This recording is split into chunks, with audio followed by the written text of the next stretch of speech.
ఖాసా వాళ్ళు ఉన్నారు, డెహ్రాడూన్లో ఉంటారు. ఖాసా వాళ్ళు ఏం చెప్తారు, మేము పాండవుల యొక్క వంశానికి సంబంధించినటువంటి వాళ్ళము అని చెప్తారు. ఖాసా పాండవుల వంశం అంటే పాండవులు ఏం చేశారు, ఒక్కళ్ళు 5గురిని పెళ్లి చేసుకున్నారు. ఓకే, సో ఇక్కడ ఏంటంటే బహుభర్తత్వం అనేటువంటిది ఉంది, పాలియాండ్రీ అనేటువంటిది ఉంది. ప్రధానికి మనం మీనింగ్లు తెలుసుకోవాలంతే. పాలి అంటే మెనీ అని, యాండ్రీ అంటే Andre is related to male అని. ఇప్పుడు మేల్ రిప్రొడక్టివ్ సిస్టమ్కి సంబంధించినటువంటి ప్రాబ్లమ్స్ వస్తే ఆండ్రాలజిస్ట్ దగ్గరికి వెళ్తాం, కార్డియాలజిస్ట్ దగ్గరికి పోం. గైనకాలజిస్ట్ దగ్గరికి ఎప్పుడు పోతారు, ఫిమేల్కి సంబంధించినటువంటి జబ్బులు కావాలనంటే గైనకాలజిస్ట్ దగ్గరికి పోతారు. ఆండ్రాలజిస్ట్ అంటేనేమో మగాళ్ళకి సంబంధించింది, గైనకాలజిస్ట్ అంటేనేమో ఆడవాళ్ళకి సంబంధించింది. పాలి యాండ్రియన్ అంటే మేల్. ఇది many males marry single female, that is what is polyandry. Khasa examples. వాళ్ళ యొక్క ఇకలాజికల్ ఎక్స్ప్లెనేషన్ ఉంది. వాళ్ళు ఏం చెప్తున్నారు, మేము పాండవులకు సంబంధించినటువంటి వాళ్ళం కాబట్టి మేము ఒకళ్ళం 3, 4, 5 పెళ్లి చేసుకుంటాము అని చెప్తాం. వాళ్ళకి అక్కడ సెక్స్ రేషియో డిఫరెంట్గా ఉంది. ఆడవాళ్ళు దొరకట్ల, 3, 4 మగవాళ్ళు కలిపి ఒకళ్ళతో అడ్జస్ట్ అవ్వాల్సినటువంటి పరిస్థితి అక్కడ ఉంది.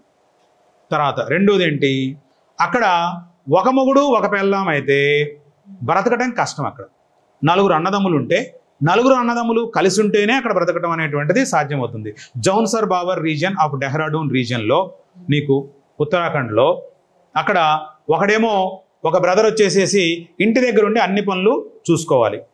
ఇంకొక బ్రదరు పొద్దున్నే వాళ్ళు క్యాటిల్ తోలుకొని వెళ్తాడు, గేదెలు ఆవులను తోలుకొని కిందకి కొండకెళ్ళి మళ్ళీ సాయంత్రం వరకు వాటిని తిప్పుకొని వస్తాడు.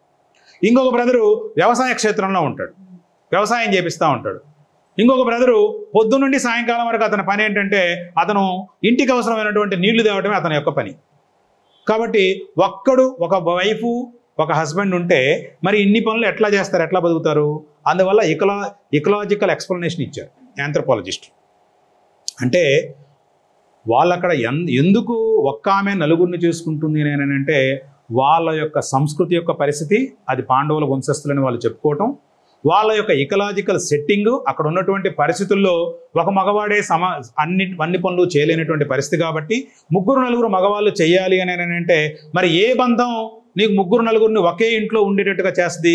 వివాహ బంధం. అందుకని వాళ్ళు ఆ రకమైనటువంటి అడ్జస్ట్మెంట్ చేస్తున్నారు. అయితే నీ ప్రాబ్లం ఏంటి ఇక్కడ? నువ్వెందుకు వాళ్ళని తక్కువగా చూడాలి?